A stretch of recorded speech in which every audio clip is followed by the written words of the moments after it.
আসসালামু আলাইকুম। আমি নাহিদা আক্তার, সহকারী শিক্ষক, Aminabaki residential model school and college, Chirirbandar, Dinajpur. আমি আমার আজকের অনলাইন ক্লাসে ক্লাস 9-এর শিক্ষার্থীদের স্বাগত জানাচ্ছি। আমি তোমাদের আজকে ফিজিক্স ক্লাস নিব। আমি ফিজিক্সের 3 নম্বর অধ্যায়, যেটা হচ্ছে আমাদের বল। অধ্যায়ের নাম হলো বল বা ফোর্স। ওই অধ্যায়ের একটা বিষয় নিয়ে আলোচনা করব। আমি কিন্তু তোমার দেখো টপিক্সটা আমার বোর্ডের মধ্যে লিখে রাখছি। আশা করি তোমরা সবাই বাসায় ভালো আছো, আর বাসা তোমাদের যারা গার্ডিয়ান আছে, বাবা মা আছে, আত্মীয় স্বজন আছে, সবাই ভালো আছে। আর তোমাদের দোয়ায় শুভকামনায় আমিও ইনশাল্লাহ ভালো আছি, আলহামদুলিল্লাহ। ঠিক আছে, আচ্ছা দেখো, আমরা আজকে 3 অধ্যায়ের একটা টপিক্স নিয়ে আলোচনা করব, যেটা তোমাদের বইয়ের মধ্যে অনেক শর্ট করে দেওয়া হয়েছে। শুধুমাত্র 2টা সমীকরণ মানে সরাসরি 2টা ইকুয়েশন দিয়ে রাখছে। তো বলছে যে এগুলো তোমরা নিজেরাই ট্রাই করবা। তো আমি আজকে তোমাদের ওই ইম্পর্টেন্ট একটা ইন্টারেস্টিং ব্যাপারটা, আমার কাছে অনেক ইন্টারেস্টিং লাগে, ওই ব্যাপারটা নিয়ে আলোচনা করব। তার আগে আমরা আজকে দেখব যে ভরবেগের সংরক্ষণ সূত্র। আচ্ছা, ভরবেগ কাকে বলে সেটা আগে আমরা জানবো। ঠিক আছে, 1 নম্বর আমরা আগে শিখি যে ভরবেগ। ভরবেগ শব্দটা থেকে আমরা বুঝতে পারছি যে এখানে কে কে আছে। আমরা ক্লাস 9-এ যেহেতু, আর 2য় অধ্যায়ের একটা ক্লাস আমি অবশ্য নিয়ে নিছি, ওখানে কিন্তু আমি তোমাদের স্মরণ, বেগ, ত্বরণ এগুলো নিয়ে আলোচনা করছি। যারা আমার ক্লাসটা দেখছো তারা নিশ্চয়ই বুঝতে পারছো যে আমি কি বলতে চাচ্ছি বা কোনটার কথা বলছি। ঠিক আছে, তো ভর বেগ, এখানে দেখো যে একটা আছে ভর আর একটা হলো বেগ। ভর বলতে আমরা জানি যে কোনো বস্তু যেই সকল উপাদান দ্বারা গঠিত, সেই সকল বস্তুর উপাদানে যেটা যে বস্তু যে উপাদান দ্বারা গঠিত সেটা হচ্ছে ওই বস্তুটার ভর। আর বেগ তো আমরা জানি যে তোমার নির্দিষ্ট সময়ে স্মরণের কি পরিবর্তন যেটা হয় সেটা হলো বেগ। তাহলে ভরবেগ তাহলে একসঙ্গে কি বলা যাবে, যে ভরের সঙ্গে বেগের গুণফলকে একসঙ্গে ভরবেগ বলা হয়। ভরবেগকে তোমার পি দ্বারা প্রকাশ করা হয়। P equal M V. M হলো ভর আর ভি হলো বেগ। আমরা ভরকে এম দ্বারা প্রকাশ করি আর বেগকে ভি দ্বারা প্রকাশ করি। তাহলে পি ইকুয়াল এম ভি। আচ্ছা, এখন এখানে বলছে যে ভরবেগের সংরক্ষণ সূত্র। ঠিক আছে, এখানে একটু আমার লেখাটা হয়েছে যে ভরবেগের সংরক্ষণ, ভরবেগের পরিবর্তনের সংরক্ষণ সূত্র। যাই হোক, আচ্ছা এখন আমরা যদি আসি যে পরিবর্তন একটা শব্দ যে আসে, যে এখানে আমি লিখছি শুধু ভরবেগ। ঠিক আছে, এখন যদি আমি লিখি যে ভরবেগের পরিবর্তন, ভরবেগের পরিবর্তন, এই যে পরিবর্তন শব্দটা, ভরবেগ তুমি শিখে গেলে, আমি বললাম পরিবর্তন তুমি এখন দেখছো। পরিবর্তন বলতে তোমার আসলে ব্রেনের মধ্যে কি, তোমাকে কি বুঝতে, তোমার ব্রেন যে পরিবর্তন বলতে কি বুঝতেছো তুমি? পরিবর্তন মানে যে আজকে আমি যেমন আছি, আজকে থেকে 10 বছর পরে আমি এমন থাকবো না, আজকে যেমন আছি তেমনটা থাকবো না, অন্যরকম হয়ে যাবো। এই আমার 10 বছরের মধ্যে যে একটা কি হয়েছে, চেঞ্জ হয়েছে বা পরিবর্তন হয়েছে। ঠিক আছে, তো ভরবেগের পরিবর্তনতা যে তুমি একটা টাইমকে চিন্তা করলা বা একটা মুহূর্তকে চিন্তা করলা, এই সময়ের আগে তার ভরবেগ কি ছিল, ওই সময়ের পরে তার ভরবেগ কি হইলো। তাহলে এই যে এখান থেকে এখানে যেটা হবে সেটাই হলো ভরবেগের পরিবর্তন। যদি আমরা এক্সাম্পল দিয়ে দেখার চেষ্টা করি, তাহলে আমরা বলতে পারি যে, মনে করো আমি যদি বলি তোমাকে যে 5 কেজি ভরের একটা বস্তু, ঠিক আছে, 5 কেজি ভরের একটা বস্তু মনে করো যে তোমার 10 ms ইনভার্স 1 বেগে চলতেছে। চলতে চলতে ওই বস্তুটা যখন যাচ্ছিল, 5 কেজি ভরের বস্তুটা, ওকে অন্য একটা বস্তু পিছন থেকে, বস্তু তো না, মনে করো যে কেউ একটা রিক্সাওয়ালা যাচ্ছে, রিক্সাওয়ালার ভর অবশ্য 5 কেজি হবে না, কম হয়েছে। আচ্ছা যাই হোক, 5 কেজি ভরে একটা বস্তু মনে করো যে 10 মিটার পার সেকেন্ড বেগে যাচ্ছে, ওকে আরেকটা বস্তু পিছন থেকে ধাক্কা দিচ্ছে, তাহলে ওর বেগ একটু হলে কি হবে, বেড়ে যাবে। এখন মনে করো যে তখন ধাক্কা দিছে, ধাক্কার পর কি হবে, ওর ভরের তো কোনো পরিবর্তন হবে না, কারণ আমরা জানি ভরের কোনো পরিবর্তন হয় না। এখন মনে করো যে 10 থেকে 15 হয়ে গেল। তা এখানে তার ভরবেগ কত? এখানে তার ভরবেগ হলো, যদি আমি গুণ করি P1, তাহলে আমার 50 একক হবে তোমার কেজি ms ইনভার্স 1। এখানে আমার হবে কত, 50 আর 25 75। P2 equal 75 KG ms inverse 1। তাহলে পরিবর্তনটা কত? এখন যদি আমি পরিবর্তন বের করতে চাই, তাহলে আমি ডেল পি বা তোমার P2 মাইনাস, যেহেতু P2টা বড়, P2 minus P1, 75 minus 50 equal 25। Kg m s inverse 1, তাহলে এই ভরবেগের পরিবর্তন হলো 25 কেজি এম এস ইনভার্স 1। বোঝা গেছে? এখন যদি এটা আমরা হচ্ছে তোমাকে বোঝানোর জন্য আমি এটা বললাম, এখন যদি আমরা হচ্ছে সমীকরণ আকারে লিখতে চাই, তাহলে আমরা যদি বলি যে একটা বস্তুর প্রথমে ভর ছিল m1, একটা বস্তুকে আমরা নিব না, এখানে আমরা দুটো বস্তুকে চিন্তা করব, ঠিক আছে? ছবিটা যদি আমি দেখানোর চেষ্টা করি তাহলে এখানে এটা একটা বস্তু, এটা একটা বস্তু যাচ্ছে। আমি যেটা উদাহরণ দিলাম সেটা একটা বস্তুর ক্ষেত্রে। এখন যদি আমি দুটো বস্তুকে চিন্তা করি, এটা হলো আমার m1 ভরের একটা বস্তু, এটা m2 ভরের একটা বস্তু। আমরা আদিবেগে ইউ দ্বারা প্রকাশ করি, তাহলে এর আদিবেগ হলো ইউ, যেটা u1, এখানে আমি যেটাকে 5 নিচ্ছিলাম, এখানে আমি কিন্তু একটা বস্তুকে দিয়ে দেখাইছি। এখন কিন্তু আমি একটা নিচ্ছি না, দুটো নিচ্ছি, এটাকে আমি ধরলাম u2। এখন যেতে যেতে তাদের মধ্যে সংঘর্ষ হয়েছে। ধরো যে এটার ফোর্স বেশি ছিল, বেগ এটার বেশি ছিল, এটার বেগ কম ছিল, দুটোর মধ্যে ধাক্কা হয়েছে বা অ্যাক্সিডেন্ট হয়েছে। অ্যাক্সিডেন্টের পরে আবার তারা মনে করে যে চলতে চলতে মনে করো যে এটা m2 ধরো, আর এটা মনে করো যে m1, সাইড চেঞ্জ করছে, হতে পারে এটাও তোমার m1 হতে পারে। আচ্ছা, এখন এর বেগটা মনে করো v2 আর এর বেগটা হইলো v1, মানে আগে বেগ কিছু একটা ছিল, পরে বেগটা চেঞ্জ হয়ে গেছে, ঠিক আছে? এখন ভরবেগের সংরক্ষণশীলতা, দেখো এখানে আমি লিখছি ভরবেগের সংরক্ষণ সূত্র। তার মানে কি? ভরবেগ সংরক্ষিত আছে, আমরা পরিবর্তনটা শিখলাম। এখন যদি আমরা সংরক্ষণটা বুঝতে চাই, তাহলে আমি যদি তোমাকে একটু বলি যে তুমি একটা জিনিসকে সংরক্ষণ করে রাখবা, আমি তোমাকে একটা জিনিস দিলাম, বা তোমাকে আমি একটা ক্লাস 9-এর বোর্ড বই ফি দিচ্ছি, যে বইটা দিচ্ছি সেটা মানে তুমি স্কুল থেকে, আমাদের স্কুল থেকে যে বইটা পাইছো, আমি তোমাকে বললাম তুমি এই বইটাকে ভালো মতো সংরক্ষণ করবা। তার মানে কি? আজকে থেকে যদি আমি তোমাকে 5 বছর পরে নক করি যে তোমাকে স্কুল থেকে এই বইটা দেওয়া হয়েছিল, তুমি ওই বইটা আমাকে একটু দিতে পারবো, আমার একটু কাজে লাগবে, মানে আমার একটু লাগতেছে বা প্রয়োজন, তখন তুমি কিন্তু যদি ভালো করে মতো বইটাকে রাখতে পারো, গুছায় রাখতে পারো, তাহলে কিন্তু তুমি আমাকে বইটা দিতে পারো। এটাকে আমরা বলছি কি, তুমি বইটাকে ভালো মতো কি করছো, সংরক্ষণ করে রাখছিলা।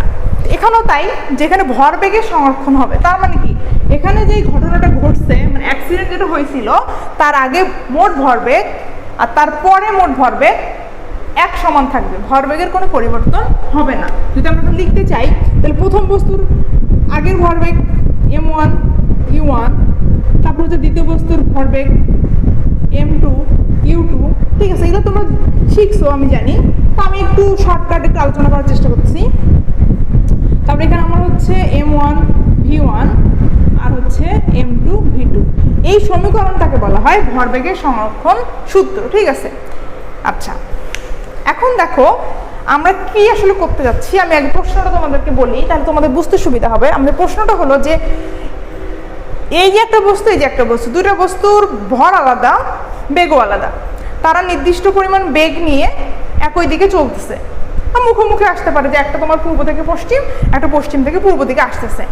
আসার পরে তাদের মধ্যে কি হলো, সংঘর্ষ হলো বা অ্যাক্সিডেন্ট হলো। অ্যাক্সিডেন্ট করার পরে তাদের বেগে কিন্তু অবশ্যই পরিবর্তন হতে পারে। এখন তোমার এখানে মেলা ধরনের প্রশ্ন হতে পারে যে যদি দুটো বস্তু একই রকম হয়, তার মানে কি একটা ট্রাক আরেকটা ট্রাক, যদি দুইটাই ট্রাক হয় তাহলে তাদের বেগটা কেমন হবে? অথবা যদি একটা ট্রাক হয়, একটা যদি মোটরসাইকেল হয়, তাহলে তার বেগের পরিবর্তনটা কেমন হবে? বা তোমার যদি একটা মাইক্রোবাস হয় আর একটা যদি মোটরসাইকেল হয়, তাহলে তোমার ধাক্কার পরে তোমার হচ্ছে বেগটা কেমন হবে, সেটা কিন্তু আমরা ওই শেষ বেগ বের করার মাধ্যমে, মানে v1 এবং v2, এই দুটো আমাদের target, v1 equal what, v2 equal what. আচ্ছা, আমরা যখন এই সমীকরণটার দিকে তাকাই, তাহলে দেখো যে আমরা এখানে দুটো বস্তুর আদিবেগ জানি, দুটো বস্তুর ভর জানি, কিন্তু সংঘর্ষের পরে তাদের মধ্যে বেগের কি পরিবর্তন হবে সেটা আমরা বের করতে পারবো না, কারণ এখানে আমার দুটো রাশি অজানা, আমি v1ও জানি না, v2ও জানি না। শুধুমাত্র এই সমীকরণকে ব্যবহার করে আমি কখনোই সংঘর্ষের পরে তাদের বেগটা কেমন হবে সেটা কিন্তু বের করতে পারবো না। আমি যদি এখন তোমার হচ্ছে সংঘর্ষের পরে বা ধাক্কার পরে বা অ্যাক্সিডেন্টের পরে যদি তাদের বেগ বের করতে চাই, তাহলে আমাকে এই দুটা সমীকরণ আলাদা করে বের করে নিতে হবে। তার জন্য আমাকে আরেকটা সমীকরণ হেল্প নিতে হবে, যেটা হচ্ছে তোমাদের পরবর্তী অধ্যায় আছে কাজক্ষমতা শক্তি, ওখান থেকে আমরা গতিশক্তির রাশিমালাটা নিব। তোমরা এটা হচ্ছে পরবর্তীতে শিখবা, আজকে শুধু আমরা যতটুকু নেবো তুমি ততটুকু মনে রাখবা, গতিশক্তি। আজকে শুধু আমি এতটুকু বলি যে গতির কারণে যে শক্তি সেটাকে বলা হয় গতিশক্তি, আর গতিশক্তির রাশিমালা হলো 12 mv², এতটুকুই মনে রাখো। এটা ভর আর এটা হলো বেগ। বেগের উপরে স্কয়ার, এটা হলো গতিশক্তির রাশিমালা। এই সমীকরণটা আজকে একটু আমরা ওই তোমার হচ্ছে চতুর্থ অধ্যায় থেকে একটু ধার করে নিব। তোমরা যখন চতুর্থ অধ্যায় যাবো তখন ব্যাপারটা তোমাদের কাছে অনেকখানি ক্লিয়ার হবে। তো আমরা যদি এখন গতিশক্তির সংরক্ষণশীলতা লিখতে চাই, এখানে আমি কিন্তু লিখছি যে ভরবেগের সংরক্ষণ সূত্র আর শক্তি সংরক্ষণ সূত্র। শক্তি বলতে এখানে গতিশক্তিকে নিচ্ছি আমরা। তো এখানে কিন্তু আমাদের চলে আসবে এখন দেখো হাফ, ওই আলোকে যদি আমি লিখতে চাই তাহলে প্রথম বস্তুর গতিশক্তি স্কয়ার হচ্ছে বেগের উপরে স্কয়ার প্লাস আবার হাফ দ্বিতীয় বস্তুর গতিশক্তি। এটা হলো তোমার ধাক্কার আগে ওই বস্তুটার, এই যে আমি জিনিসটা বের করছি এই জিনিসটা হলো এই প্রথম বস্তুটার গতি শক্তি, এটা হলো দ্বিতীয় বস্তুটার গতিশক্তি কখন? সংঘর্ষের আগে। এখন আমি সংঘর্ষের পরে আবার লিখবো, তাহলে কি হবে বলো? m1 হ্যাঁ v1 স্কয়ার, রাইট। তারপরটা কি হবে তাহলে? এই তো বুঝে গেছো আশা করি। এই সমীকরণটা আমরা 4 অধ্যায় থেকে ধার করে নিলাম। তাহলে এটা আমার 1 নম্বর সমীকরণ, এটা হলো আমার 2 নম্বর সমীকরণ। এই দুটো সমীকরণ ব্যবহার করে আমি এখন এই দুটা মান বের করার চেষ্টা করব। আচ্ছা দেখো, এখন আমার টার্গেট কিন্তু ওইটা, ঠিক আছে? এখন আমি তোমাদের একটু বোঝানোর মানে একটু হিন্টস দিলাম। তাহলে আমরা এখন লিখি m1 u1 plus m2 u2 equal m1 v1 plus m2 v2। এটা হলো আমার ভরবেগের সংরক্ষণ সূত্র। এখান থেকে যদি আমি ওয়ানগুলোকে এক পাশে করে নেই তাহলে আমার m1 u1 plus m1 sorry এটা তো প্লাস হবে না, এটা যদি এই সাইডে চলে আসে মাইনাস হয়ে যাবে equal m2 v2 minus m2 u2। দেখো ঠিক আছে? আচ্ছা এখন আমি কমন নিব m1, তাহলে আমার u1 মাইনাস v1 ইকুয়াল এখানে m2 কমন নিলে v2 মাইনাস u2। এটাকে আমি দিলাম 1 নম্বর সমীকরণ। এটা আমার ভরবেগের সংরক্ষণ সূত্রটা থেকে আমি এটা পাইলাম। এখন আমি শক্তি সংরক্ষণ সূত্রটা থেকে পাবো। এখানে আমি লিখি ভরবেগের সংরক্ষণ সূত্র হতে পাই ভর বেগের সংরক্ষণ সূত্র, এটা সরি। এখন আমি লিখবো শক্তি সংরক্ষণ সূত্র। শক্তির সংরক্ষণ সূত্র মানে যেটা আমরা 4 অধ্যায় থেকে ধার করে নিয়েছিলাম, ঠিক আছে? সেটা হলো তোমার হচ্ছে half m1 u1 square plus half m1 u2। বলো আমার সঙ্গে বলো। হ্যাঁ আমার মনে হয় তোমরা বুঝে গেছো অনেকখানি। হাফ এখন তাহলে কি হবে? m1 আদি বেগ না শেষ বেগ? রাইট, শেষ বেগ। v1 স্কয়ার, স্কয়ার কেন হচ্ছে? কারণ এটা গতিশক্তি, গতিশক্তি রাশিমালাটা ও মিশিয়ে দিচ্ছি না। আচ্ছা যাই হোক, হাফ m2 v2 স্কয়ার। আচ্ছা এখন আমরা আগের মতো করে, আচ্ছা এখন কি আমরা সবগুলো হাফকে বাদ দিতে পারি না? কমনে একবারে সরাই দেই, ঠিক আছে? m1 u1 স্কয়ার, এখানে অবশ্যই এটা লাইন, আচ্ছা যাই হোক তোমাদের বোঝার জন্য, সরি বোঝার জন্য লিখতেছি আমি, কিন্তু তোমাদের বুঝতে সুবিধা হবে। জাম্প দিলে অবশ্য তোমরা বুঝতে পারবো না। m1 v1 square m2 v2 square. আচ্ছা এখন আবার ওই আগের মতো করে ওয়ানগুলোকে আমরা এক পাশে করে নিব। তাহলে m1 u1 square minus m1 v1 square equal, এটা আমার থাকলো মনে করো m2 v2 স্কয়ার। এখন এইটা ওই পাশে চলে গেলে হয়ে যাবে মাইনাস m1 u1, এটা 2 হবে, মিস্টেক হয়েছে, m2 u2 স্কয়ার। ওকে, তাহলে m2 u2 স্কয়ার। আবার আমরা আগের মতো করে কমন নিয়ে নিব। তাহলে u1 square minus v1 square equal m2 into v2 square minus u2 square. এটা হলো আমার 2 নম্বর সমীকরণ। আমার মনে হয় এই পর্যন্ত তোমাদের বুঝতে কোনো সমস্যা নাই। থ্যাঙ্কস, সমস্যা না থাকার কারণে। ওকে আচ্ছা,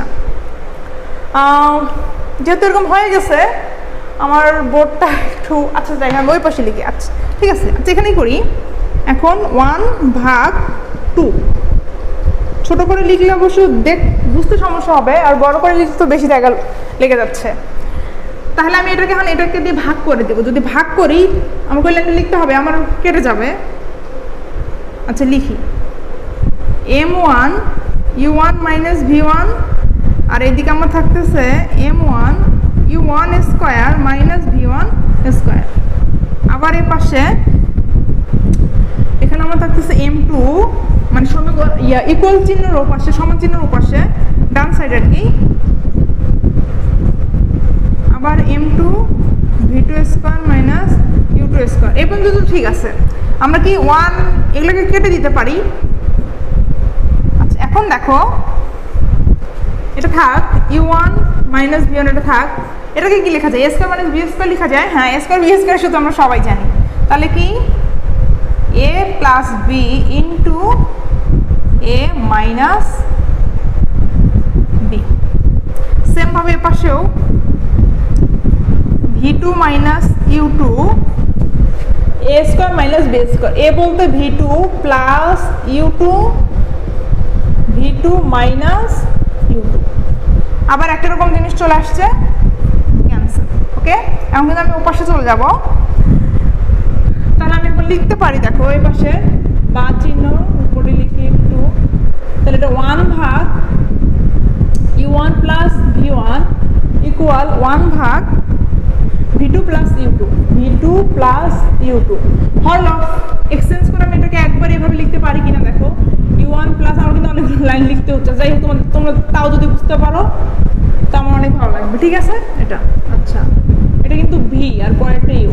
আচ্ছা, অতএব আমি এখন একবারে v2 ইকুয়াল লিখতে যাচ্ছি। এটা তো এগুলো এই পাশে ছিলই, আর এটা ওর পাশে গেলে u1 প্লাস v1 আর এটা হয়ে যাবে মাইনাস u2। এটাকে আমি দিলাম 3 নম্বরের সাথে, 1 2 এবং 3। আচ্ছা, এই 3 নম্বরে যে আমি v2 মানটা পেলাম সেটা আমি এখন এই 1 নম্বর সমীকরণে বসাই দেব। 1 নম্বর না, আমি এই সমীকরণটাতে, 1 নম্বরে না, আমি এই সমীকরণটাতে বসাবো। ঠিক আছে, সমীকরণ আমি লিখি m1 u1 plus m2 u2 equal m1 v1 plus m2 v2। এই যে v2টা, এই v2 জায়গায় এই মানটা আমি এখন বসাবো। m1 u1 plus m2 u2 equal m1 v1 plus m2 থাকলো আমার। এখন আমি v2 জায়গায় ওটা বসাবো, তাহলে আমার u1 v1 u2 বোঝা গেছে। আচ্ছা, এখন দেখো আমি নর্মালি এখন গুণ করে দেবো, আর সামনের গুণ যা ছিল তাই থাকবে। m1 v1 প্লাস এখানে m2 u1 plus m2 v1 তারপর মাইনাস m2 u2। ওকে, আচ্ছা, এখন আমি এখান থেকে এই v1 এখানে আছে, v1 এখানে আছে, দুটো এই পাশে রেখে বাকিগুলোকে এইদিকে সরে নিয়ে আসবো। m1 u1 m2 u2 এটাকে এদিকে নিয়ে আসলে মাইনাস m2 u1, তারপর তোমার এটা হলে চলে আসবে, হবে এটা হবে প্লাস m2 u2। এই দুটো এই পাশে থাকে। ঠিক আছে, তাহলে এখানে আমার থাকতেছে m1 v1 প্লাস m2 v2টা ওপাশে, m2 v1টা ওপাশে থাকলো। আচ্ছা, এখন দেখো এই জিনিসটা আর এই জিনিসটা একই, আর এখানে আমার হচ্ছে u1 আছে, এখানে u1 আছে। তা আমি যদি একবার u1 কমন নেই এই দুটো থেকে, ঠিক আছে, এই দুটো যদি আমি u1 কমন নেই তাহলে আমি পাচ্ছি m1 মাইনাস m2, আর এই দুটো যদি একই তাহলে আমি যোগ করে পাচ্ছি 2 m2 u2, আর ওর পাশে আমার v1 কমন যাচ্ছে m1 প্লাস m2। ঠিক আছে, আচ্ছা, তাহলে আমার সব কাহিনী শেষ। এখন আমি একবারই লিখতে পারি এই যে v1টা, v1 ইকুয়াল লিখতে পারি আমি, এগুলো সব উপরে থাকবে, একটু গুছাই লিখবো m1 minus m2 u1 plus 2 m2 u2, আর নিচে থাকতেছে আমার m1 প্লাস m2। এই যে দেখো আমি কিন্তু প্রথম বস্তুর, আমি যে বস্তু দুটো আঁকাইছিলাম সেখানকার প্রথম বস্তু যেটা ছিল সেটার শেষ বেগের একটা রাশিমালা পেয়ে গেছি। এখানে যেই তোমার রাশিগুলা মানে হচ্ছে যে চলকগুলো আছে সেগুলো কিন্তু আমরা প্রত্যেকটা মান জানি। দেখো m1 প্রথম বস্তুর ভর অবশ্যই দেওয়া থাকবে, m2 দ্বিতীয় বস্তুর ভর সেটাও দেওয়া থাকবে, u1 আদিবেগ ভর, আবার তোমার হচ্ছে u2 এটা কি দ্বিতীয় বস্তুর আদিবেগ, তারপর ভর। তার মানে এখানে আমরা V1টাকে এগুলোর মান বসা সহজে বের করতে পারতেছি। এখানে কিন্তু আমাদের কোথাও V2 নাই, V2টার কোনো প্রয়োজন আমার এই সমীকরণে কিন্তু হচ্ছে না। তো আমি ইজিলি V1 এর মানটা বের করে নিতে পারতেছি। একইভাবে আমি আর পরেরটা করবো না, এটা তোমাদের জন্য টাস্ক থাকবে। এই যে V1টা পাইলাম, এই V1 এর মানটা তোমার হচ্ছে 3 নম্বর যে সমীকরণটা আছে এই জায়গায় এটাকে বসাই দিবা।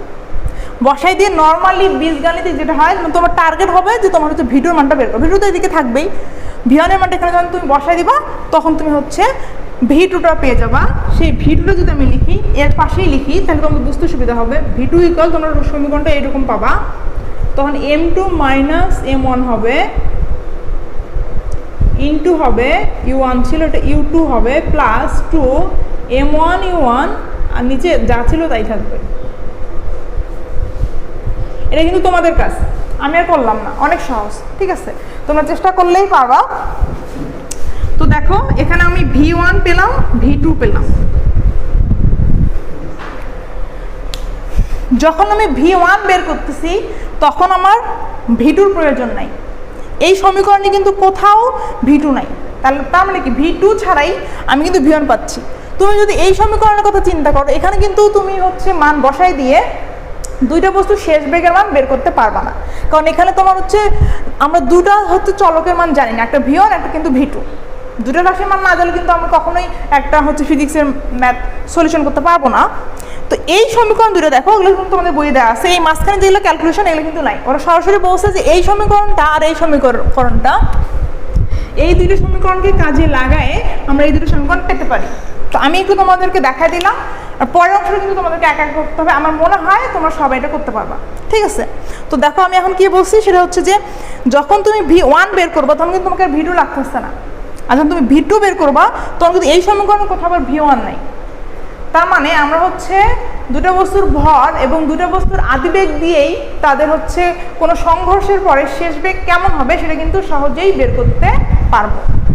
এখন তুমি এখানে হচ্ছে তোমাদের বইয়ের পরে আরেকটু কাজ আছে, ওখানে কিন্তু এক্সাম্পল দেওয়া আছে যে যদি দুটা বস্তুর মধ্যে দুটো যদি ট্রাক হয়, দুটো ট্রাক ধরো যে আমি সাপোজ ধরো এটা দুইটা আমার হাতে মার্কার আছে, দেখতে একই রকম, অবশ্যই তাদের ওয়েটও সেম।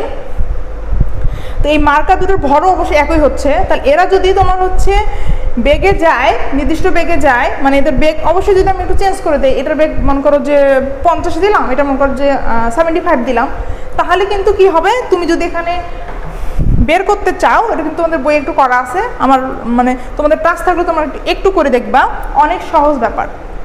তাহলে কিন্তু তোমার কি হবে, এক্সচেঞ্জ হয়ে যাবে বেগটা, প্রথম বস্তুর বেগটা যাবে দ্বিতীয় বস্তুর কাছে, এটা মনে করো জোরে যাচ্ছে, এটা ধীরে যাচ্ছে, যখন সংঘর্ষ হলো তখন কিন্তু এক্সচেঞ্জ হবে, এর বেগটা যাবে এর কাছে, এর বেগটা আসবে এর কাছে। ওটা কীভাবে হয় একটু বইয়ে আছে, তোমরা ট্রাই করলেই পারবা, ঠিক আছে? আচ্ছা, এটা গেল। আরেকটা যদি এমন হয় যে একটা তোমার হচ্ছে ট্রাক, আরেকটা তোমার মোটরসাইকেল, ট্রাকের ভর অনেক বেশি মোটরসাইকেলের তুলনায়, তার মানে কি M1 ভরের বস্তুর ভরটা অনেক বেশি, M2-র ভর অনেক কম, তখন তুমি ওখানেও করা আছে, তুমি যদি বসাও এখানে মানগুলো বসাও, তুমি যদি ধরে নাও M1-এর জায়গায় তুমি যদি হচ্ছে M বসাও, আর এখানে যদি হচ্ছে অর্ধেক বা এরকম কিছু যদি দাও, তাহলে ক্যালকুলেশন করে দেখা যাবে যে V1-এর মানটা শুধুমাত্র U আসবে, আদিবেগ যা ছিল তাই আসতেছে, আর V2-র মানটা আসবে তোমার হচ্ছে 3 বা 4V এরকম কিছু, মানে 3 গুণ বা 4 গুণ বৃদ্ধি পাবে। তার অর্থ হলো যে যদি একটা ট্রাকের সঙ্গে একটা মোটরসাইকেলের সংঘর্ষ হয়, আমি তোমাকে এখন ফিজিক্সের ভাষায় বলতেছি না, আমি যদি তোমাকে নর্মালি কোশ্চেন করি যে তুমি একটা অ্যাক্সিডেন্ট কথা যদি ভাবো যে একটা ট্রাকের সঙ্গে একটা মোটরসাইকেল অ্যাক্সিডেন্ট হলো, ক্ষতি কার বেশি হবে, তুমি একদম কোনো কিছু না ভেবে 2 সেকেন্ডের মধ্যে বলে দিবা যে ম্যাডাম মোটরসাইকেলের ক্ষতি হবে। তুমি যদি এখন ওটাকে ফিজিক্সের ভাষায় বলতে চাও তাই হবে। এখানে M1 এবং M2-র ভর যদি বসে ক্যালকুলেশন করো তাহলে তুমি দেখবা যে V1-এর বেগে কোনো পরিবর্তন হচ্ছে না, আর V2-র বেগটা কিন্তু তোমার হচ্ছে 3 বা 4 মনে হয় সম্ভবত 4U চলে আসবে। মানে কি, মোটরসাইকেল যদি মনে করো যে 100 বেগে যায় তাহলে সে 300 বেগে পিছনের দিকে সরে আসবে, তাহলে বুঝো যে কার ক্ষতিটা বেশি হবে। তো আমার মনে হয় যে তোমরা এই সমীকরণটা বুঝছো, আর এখানে কিন্তু একটু কাজ বাকি আছে, এটা কিন্তু আমি বের করে দিলাম না তোমাদেরকে, আমার মনে হয় তোমরা এটা করতে পারবা, অনেক সহজ। শুধুমাত্র এই V2-র মানটা, সরি এই V1-এর মানটা এখানে বসা, নর্মালি ক্যালকুলেশন করবা, চলে আসবে। তো সবাই ভালো থাকবা, সবার জন্য শুভকামনা থাকলো, দোয়া থাকলো, আমার জন্য সবাই দোয়া রাখবা। আল্লাহ হাফেজ।